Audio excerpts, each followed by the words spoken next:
রুসুকে পেলে তো আমি আপনাকে ছেড়ে চলে যাব। কাজলের ব্যাপারে তোর সাথে আমার কিছু কথা আছে। এই ব্যাপারে কিছু না বলাই ভালো। তোমাদের মধ্যে কি চলছে?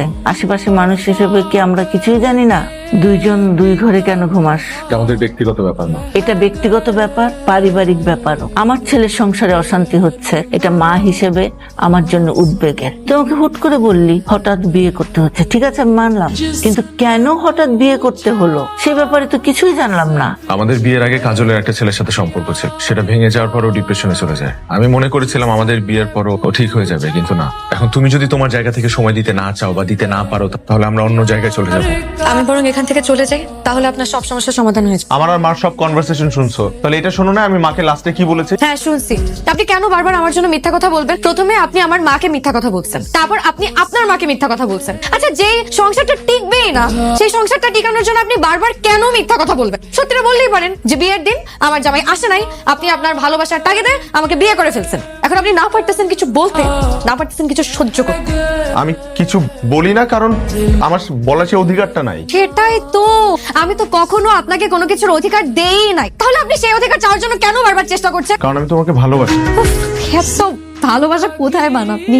এই যে আমি আপনার সাথে এত বাজে ব্যবহার করি, এত খারাপ আচরণ করি, তারপরে কি আপনার কোনো কিছুতে আসে যায় না? আমার সাথে এর চাইতেও খারাপ ব্যবহার করো, আমার কিচ্ছু আসে যাবে না। এতদিন আমি আপনাকে শুধু মানসিক যন্ত্রণা দিচ্ছি, আর এখন সাথে সাথে শারীরিক যন্ত্রণা চলে আসছে। আপনি কেন সহ্য করতেছেন এসব? আমি সহ্য করব যতদিন তোমাকে ভালোবাসবো তত।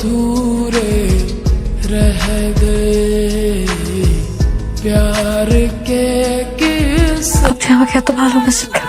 ভালোবাসা বলতে আমি বুঝি তোমাকে, প্রেম বলতেও আমি বুঝি তোমাকে। আমি হেরে গেছি তোমার কাছে। আপনার ভালোবাসার কাছে আমি হেরে গেছি। 5 মাস আগেও কোনোদিন চিন্তাও করি নাই যে কোনোদিন আপনার জন্য মায়া কাজ করবে। আজকে থেকে সুন্দর লাগছে তোমাকে। আজকে থেকে আর আলাদা রুমে থাকার দরকার নেই। जिसने पूछा हमसे बिछड़े यार का। কই ছিলি এতদিন? তোর কোনো খোঁজ নাই, খবর নাই, কিছু নাই। একটা মেয়েকে বিয়ের আসরে একলা রেখে ভাগছিস তুই। এখন লজ্জা করে না আমার সামনে দাঁড়াইতে? কই ছিলি এতদিন? কই ছিলি? কই ছিলি? আমার কি দোষ? সবকিছু তো ঠিকই ছিল। আমার বাসার মানুষ আসে নাই তোমার বাসায়? আসছে তো। বিয়ের দিন আমি সকালে টাকা নিতে বেরোইছিলাম, হুট করে দেখি পুলিশ হাজির। আমি কোনো কিছু বুঝে ওঠার আগে দেখি আমি ছেলে। 6 মাস পরে আমি জামিন নিয়ে বেরিয়েছি। কোনো কিছু জানার চেষ্টা করছো, কোনো কিছু না জেনে বিয়ে করে ফেলছো। আমি কি এক কথা তোমাকে ভালোবাসি দিদি? বলো বলো বলো। সরো কাজল, আমার কথা শুনে যাবা।